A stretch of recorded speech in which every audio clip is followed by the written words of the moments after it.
Hello everybody and welcome to my kitchen.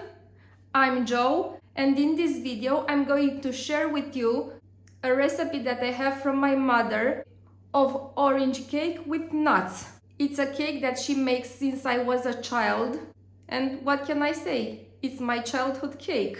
What you must know about this cake is that it's not 100% baby friendly, it's more for toddlers.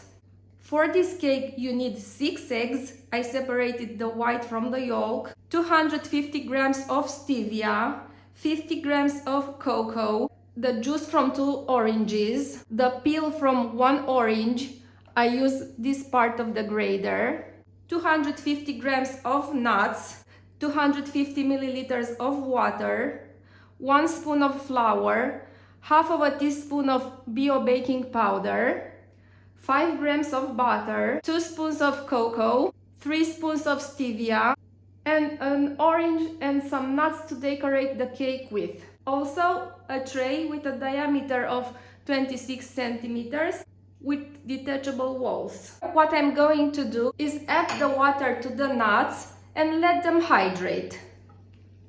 After this, I'll add the stevia to the yolk eggs, and I will properly mix them. As you can see, the yolk with the stevia turned white. Now add the orange juice, the peel from the orange, the cocoa, the nuts,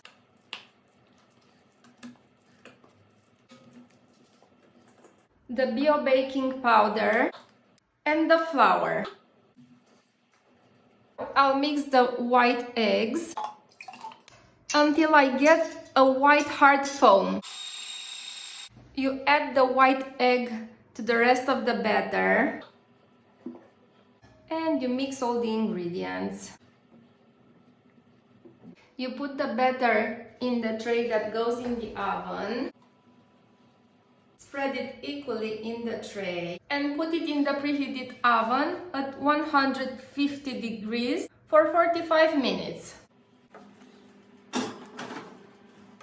When the time's up, you just stop the oven and you let the cake reach the temperature of the room in the oven with the door open. But I will show you how it looks now. Ta-dam! And it smells incredible. As it reached the temperature of the room, I will get it out of the oven and I will remove the walls of the tray. Now I'm going to the cooker to take care of the topping. About the topping, you need 1/4 of a small glass of water, 5 grams of butter, and the spoons of stevia and cocoa. What I will do is put the water in a pot, turn the cooker on low temperature, add the butter, and start mixing. Then I'll add the stevia and continue mixing till the stevia will melt. I'll add the cocoa and I'll mix till I get a batter with the texture of the sour cream. All done here, stop the cooker and let's get back to our cake. I'll just add this delicious topping on the cake and I will spread it on the whole surface. Decorate it with some slices of orange and some nuts and enjoy it. Also, don't forget to subscribe to my channel and turn on the notifications so we can keep in touch. Take care, bye!